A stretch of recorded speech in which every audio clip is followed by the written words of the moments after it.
Ini masuk ke dalam ujian saya.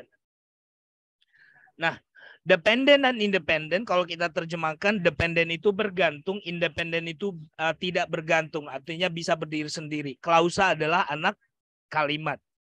Oke, kita membahas dulu apa sih bedanya phrase dengan clause. Frasa itu hanya kumpulan kata tanpa ada subjek dan kata kerja. Kadang-kadang ada kata kerja, subjek nggak ada. Kadang-kadang subjek ada, kata kerja nggak ada. Nah, itulah frasa. Hanya kumpulan kata yang tidak ada whole meaning. Sedangkan klausa, klausa itu sudah ada subjek dan predikat. Ada kata kerja dan ada pelakunya. Tetapi ada dua ya. Ada disebut dengan klausa yang berdiri sendiri. Itulah kalimat lengkap. Dan klausa yang tidak bisa berdiri sendiri artinya anak kalimat. Jadi yang dependen ini, yang bergantung ini tidak ada artinya tanpa ada kalimat utama atau disebut dengan independent clause. Nah, jadi dari contoh ini ya, kalian bisa perhatikan I drink apple juice, she went to the zoo, I will be, you have. Sebelum saya jelaskan, coba kalian tebak yang mana di antara 4 kalimat ini yang independen, yang berdiri sendiri. Ayo. Saya perbesar saja ya, biar kalian. Oke. Yang mana di antara 4 kalimat ini ya, yang dinyatakan dengan kalimat yang bisa berdiri sendiri atau disebut dengan I will be. Yang disebut dengan I will be. Saya akan. Itu meaningnya ada nggak? Saya akan. Nggak ada. Berarti dependent atau independent kalau yang ini? Dependent. Alif itu jangan main ini dulu nih. Hapus ya. Oke. Ini yang disebut dengan dependent. Ini tidak ada artinya ya tanpa ada kalimat utama. Atau kalimatnya belum jelas. Ya, saya akan menjadi. Berarti disebut dengan dependent, bergantung. Yang mana yang independent? You have. Kamu punya apa? Masih ada pertanyaan. Berarti apple juice. Bergantung. I drink apple juice, Pak. Iya, ini sebenarnya. Lihat adik-adik, kalau di dalam penulisan, kalau tidak ada tanda baca titik, itu bukan kalimat lengkap. Berarti ini juga masih dependent. Bisa aja saya sambung, I drink apple juice and you drink orange juice. Karena nggak ada titik. Berarti yang dependent itu adalah yang masih belum lengkap tanda bacanya atau artinya belum complete. Nah, yang independen ini ada tanda baca titik. Berarti sudah selesai kalimatnya. Berarti dia pergi ke kebun binatang. Berarti inilah yang disebut dengan independen. Yang nomor 2 ini ya. Sedangkan yang inilah yang dependen. Dari sini sudah paham? Adik-adik? Paham, sir. Paham, Pak. Thank you. Nah, kalian bisa lihat di sini. Thank you. Jika kelompok kata tersebut digabungkan atau disusun dan memiliki makna, ya saya garis bawahi memiliki makna, namun tidak memiliki subjek dan verb, maka lebih tepatnya disebut frasa. Ya, frasa merupakan potongan kalimat yang tidak memiliki subjek dan tidak memiliki verb. Contoh frasa itu adalah selamat sore, selamat ulang tahun, di atas meja. Lihat, di sini tidak ada subjek dan malah predikat pun kata kerja nggak ada. Ya, hanya kumpulan kata seperti yang saya jelaskan tadi. Ya, sedangkan klausa, 4 ini klausa. Tetapi yang nomor 1, 3, dan 4 ini yang independen. Tidak bisa, yang dependent, yang bergantung, tidak berdiri sendiri. Sedangkan yang nomor 2 ini disebut dengan independen, berdiri sendiri dan tanda bacanya jelas di akhir kalimat. Oke. Ya, kita lanjut. Klausa. Jadi apa bedanya tadi klausa yang bergantung dan tidak bergantung atau berdiri sendiri? Kita lihat contohnya. Ya, adik-adik. Sebelum Susan pergi ke toko, oke, saya terjemahkan ke bahasa Indonesia ya.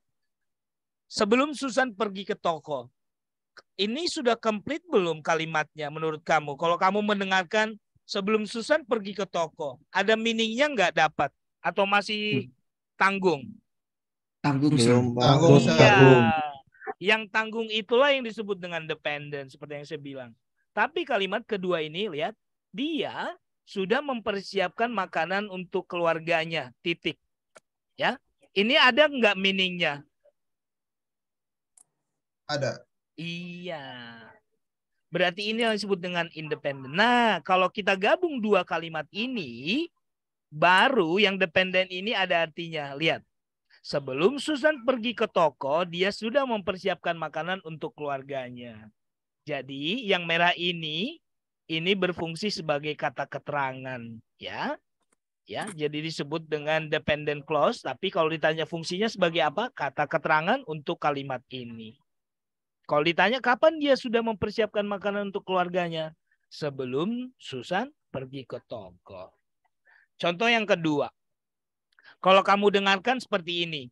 Ketika Sammy lapar, lengkap nggak kalimatnya? Enggak, Sir. Iya, Tidak, Sir. kalau tidak lengkap, itulah dependent. Coba kamu dengarkan ini. Dia meminta uang kepada ibunya. Jelas nggak? Jelas, sir. Tidak, Jelas, tidak. Masa Jelas, tidak sir. jelas? Jelas dong. Dia Jelas, meminta Sir. uang kepada Jelas. ibunya. Jelas lah. Jadi nggak ada lagi pertanyaan. Ya, dia meminta uang kepada ibunya. Udah jelas. Apa yang dia lakukan? Meminta. Apa yang diminta? Uang. Pada siapa? Ibunya. Oke. Nah, dari sini kita bisa melihat bahwasanya yang bergantung ini ya bisa kita masukkan ke kalimat yang lengkap seperti di atas. Ketika Sammy is hungry, ketika Sammy lapar, dia meminta uang kepada ibunya. Ya. Jadi ini ada disebut dengan dependent when Sammy is hungry, sedangkan yang he asks for money to his mother disebut dengan independent. Oke, dari sini jelas ya. Oke, satu penjelasan lagi, yang independent clause dalam bahasa Inggris merupakan satu kalimat yang mengungkapkan gagasan yang utuh. Ingat, kalau kamu lupa, ingat aja hari kemerdekaan Independence Day, berarti independent berarti merdeka, artinya berdiri sendiri, ya. Kalau disebut dengan negara merdeka berarti negara yang bisa berdiri sendiri, pemerintahan sendiri. Begitu juga dengan kalimat independent atau independent clause, artinya kalimat itu sudah utuh, penuh dan jelas, ya.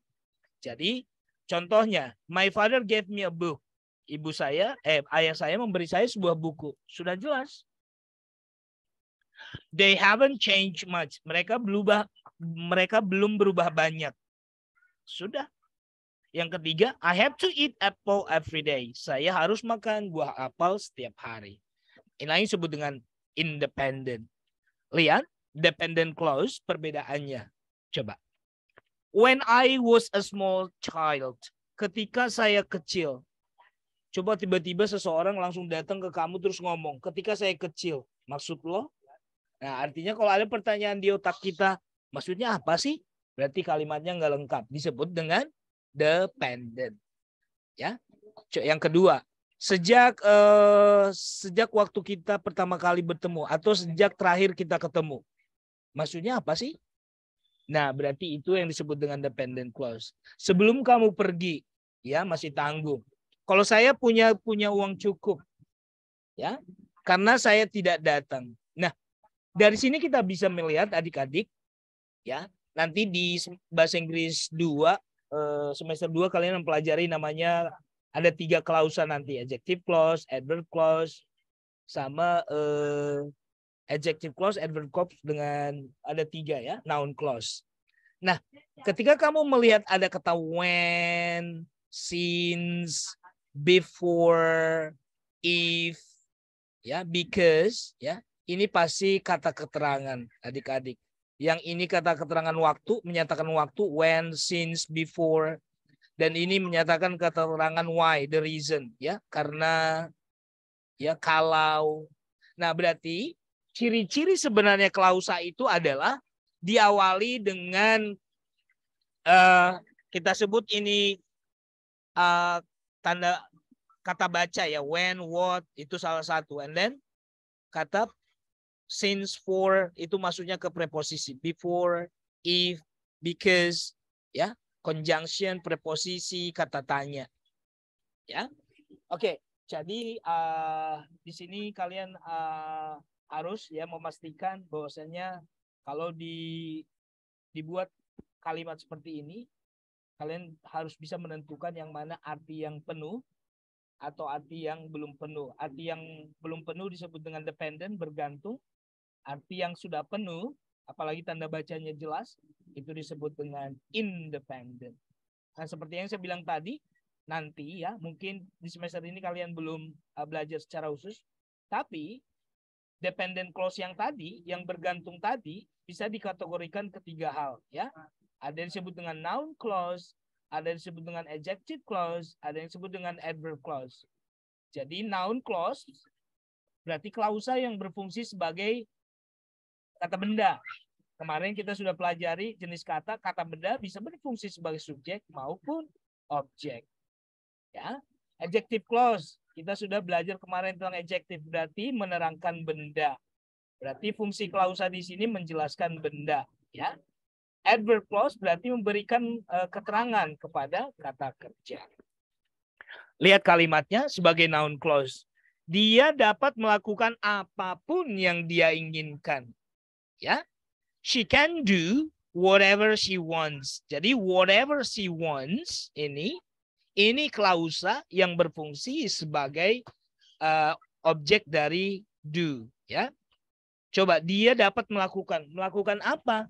Melakukan, inilah objeknya. Melakukan apa yang dia inginkan. Ya, jadi apa yang dia inginkan inilah klausa yang berfungsi sebagai objek yang disebut dengan noun clause, berfungsi sebagai kata benda. Ya, saya ingatkan lagi, kata benda di dalam kalimat bisa berfungsi sebagai subjek dan objek. Sedangkan di sini whatever she wants ini adalah objek.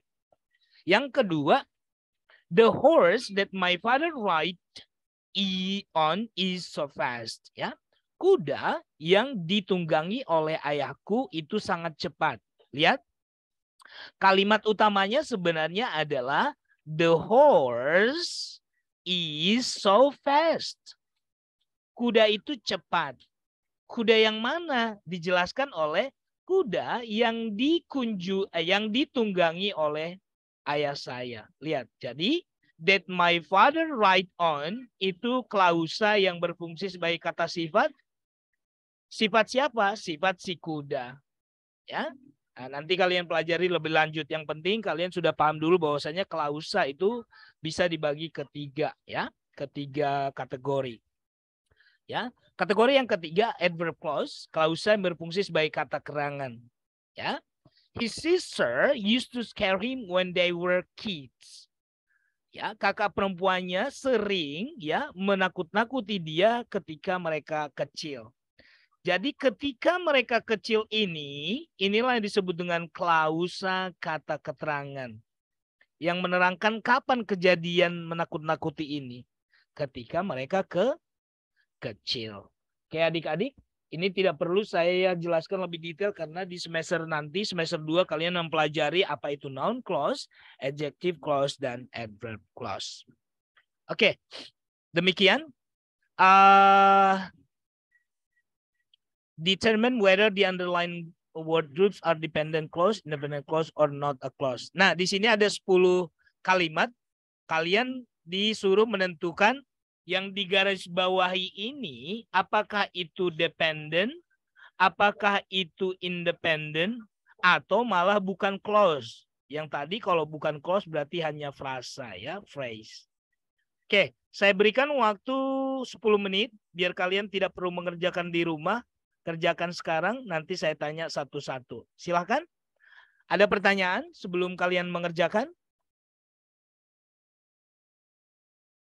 Ada? Jadi dipanggil gitu sir sistemnya? Ya, nanti saya panggil satu-satu. Oke sir. Oke, ada pertanyaan lain? Oke, baik. Saya berikan waktu 10 menit. Saya mute dulu suara saya.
Ya, sudah ya.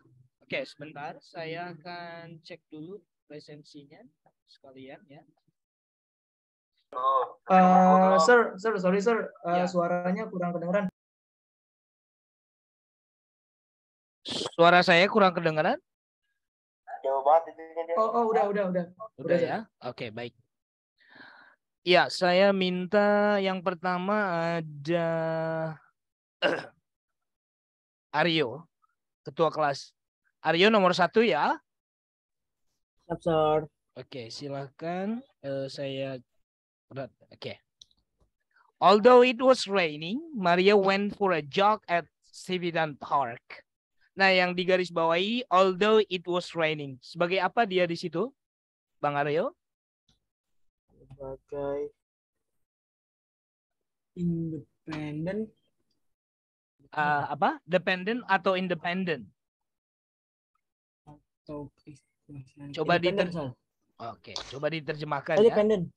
Meskipun hujan, Maria pergi jalan-jalan di Taman Civitan. Dependent atau independent? Dependen. Iya, bergantung. Kalau kamu dengarkan, meskipun itu hujan, maksudnya apa sih? Nah, berarti bukan kalimat lengkap disebut dengan dependent. Oke, good. Thank you, Aryo. Saya ke Darel ada? Darel? Hadir. Yes. Darel nomor 2 ya. Silakan Darel. Brianna eats chocolate whenever she gets a poor grade in math. Ya, di sini ada whenever she gets a poor grade in math. Yang digarisbawahi masuk kemana? Dependent atau independent? Independent, sir. Iya. Coba. Kalau kamu terjemahkan ini berdiri sendiri enggak? Kapanpun ya, atau pada saat dia mendapatkan nilai rendah di pelajaran matematika. Itu What, berdiri. sir? Kok what? Coba terjemahkan kalimat Yes, ini. berdiri. Terjemahkan. Mister, saya boleh izin sebentar nggak? Mau Siapa ganti ini? device. Faris. Mister. Oke, silakan Faris. Sama saya Silakan. mau sholat sebentar ya, Mister. Andi? Jadi sedikit lama. Ayo. Thank you. Darrell. Yes, sir. Tadi kamu bilangnya ini apa? Whenever she gets poor. Independent. Independent. Tadi coba bedakan independent dengan dependent apa? Pakai bahasa kamu sendiri. Kalau dependent apa? Independent apa? Independent tuh kayak udah ke intinya, udah jelas semuanya. Kalau dependent tuh masih ngegantung, kita mau nanya apa, kayak gitu. Kalau dari saya, sir. Yang dependent yang menggantung. Enggak, yang dependent, Dependent. Nah, kamu bilang ini dependent. Ini maknanya utuh enggak? Ketika dia mendapatkan nilai matematika yang jelek. Maksudnya apa ini? Ketika dia mendapatkan nilai jelek dalam matematika. Oh, dia masih dependent, sir. Iya, ada whenever di sini, ada kata tanya when. Tadi Yes, ciri-cirinya ketika ada kata sambung, conjunction, preposition, kata tanya, berarti dia masih dipertanyakan. Iya, dependent ya. Sudah paham? Yes. Okay. Paham, sir. Sorry. Bukan sorry, yang penting kamu sudah paham ya. You don't have to apologize. Oke, saya ke Fadil ada? Fadil? Hadir, Pak. Ya, Fadil, kamu nomor 3, Fadil. Coba. After the flood, family moved into a temporary shelter. After a flood ini? After a flood ini? Dependent, sir. Dependent? Dependent. Coba, setelah banjir. Ada nggak meaningnya? Full nggak? Penuh nggak artinya? Setelah banjir. Penuh, Pak, habis itu. Setelah banjir, keluarga saya pindah ke tempat shelter. Tempat Penangkaran. perlindungan. Nah, yang mana yang berdiri sendiri? The family sampai titik atau after the flood? After the flood. Ini berdiri sendiri. Coba kalau kamu dengarkan begini, seseorang langsung ngomong ke kamu setelah banjir. Apa sih? Kamu ngomong apa sih setelah banjir? Kenapa? Memang. Berarti masih belum lengkap kalimatnya ini. Oh iya Pak. Ya. Nah, itu ya adik-adik ya. Coba saya dari sini kita belajar. Thank you Fadil. Coba kita lihat Pak. dulu Faris. Faris ada?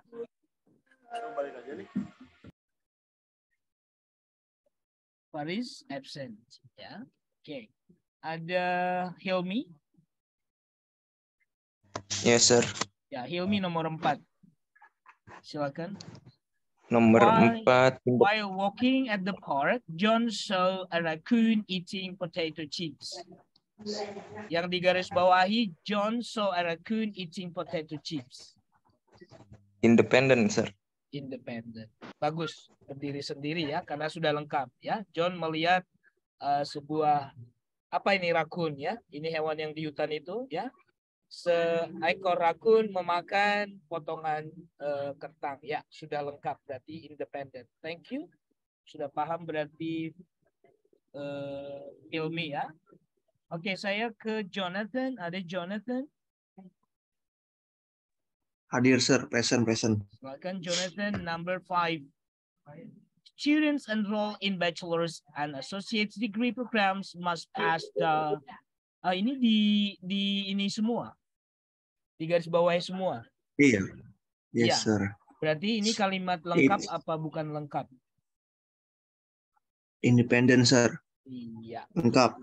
lengkap ya. Di sini subjeknya, di sini predikatnya ya. Oke, jadi sudah lengkap. Thank you. Berarti sudah paham. Saya ke Linggar. Ada Linggar?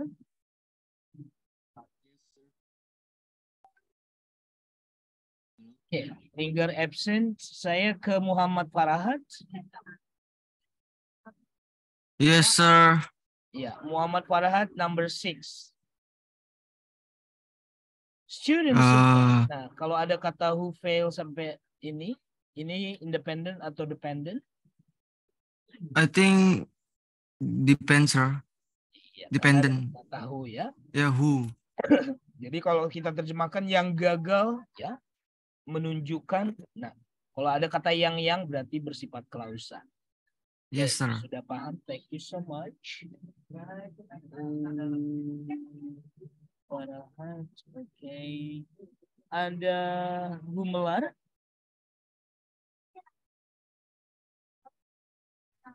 Yes, sir. Oke. Gumelar number 7. Silakan dong. Number 7 itu I think dependent. When, ya betul. Dari kata when-nya saja sudah ketahuan. Ketika kamu menyelesaikan pekerjaan kamu, nah, mengasih gantung ya, berarti dependent. Thank you.